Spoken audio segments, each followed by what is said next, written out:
C'est pas compliqué, la question vous pouvez la tourner dans tous les sens, Suno ça reste un outil. Ce que je veux dire par là c'est que c'est ni génial ni diabolique, c'est comme un marteau. Soit vous décidez de taper sur la tête de votre voisin, soit de construire une maison. Je pense qu'avec Suno il y a des façons intelligentes de l'utiliser et des façons moins habiles de le faire. Je vous donne 2 exemples et je m'y suis mis il y a pas longtemps donc il y a plein de choses qui m'échappent encore. Ce que j'aime bien faire pour l'instant c'est de lui donner de l'audio que j'ai créé.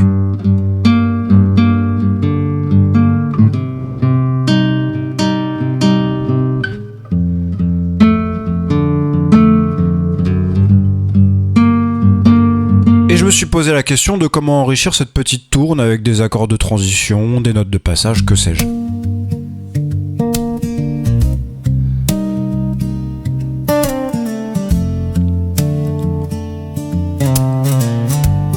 Et en fait, entre le 2e et le 3e accord, je me propose de rajouter...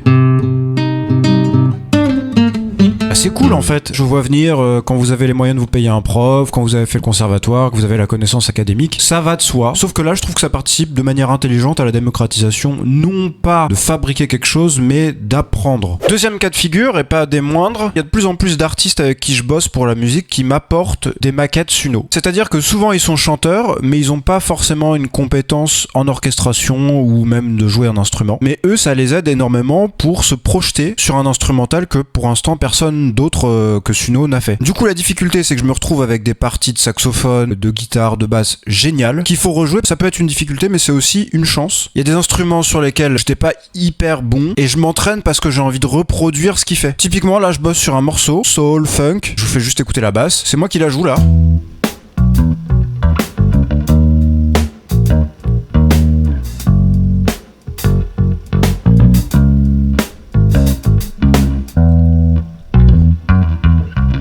Y a rien de sorcier, mais en fait, moi toutes ces notes de connexion, j'aurais pas pensé à les faire parce que je me suis jamais beaucoup intéressé à la basse. Je trouve ça trop bien. Et pour les gens qui disent gna gna gna, mais en fait, rejouer ce que t'as entendu, c'est juste de la copie, pardon, mais ça se fait depuis la nuit des temps. Il y a des compositeurs qui appellent des instrumentistes, il y a des ghostwriters qui font des top lines, il y a des paroliers qui font des paroles pour des chanteurs. Ça se fait depuis la nuit des temps. Calmez-vous. Le seul enjeu, c'est la traçabilité. Est-ce que ça a été fait par un humain? Sinon, faut l'indiquer, c'est tout.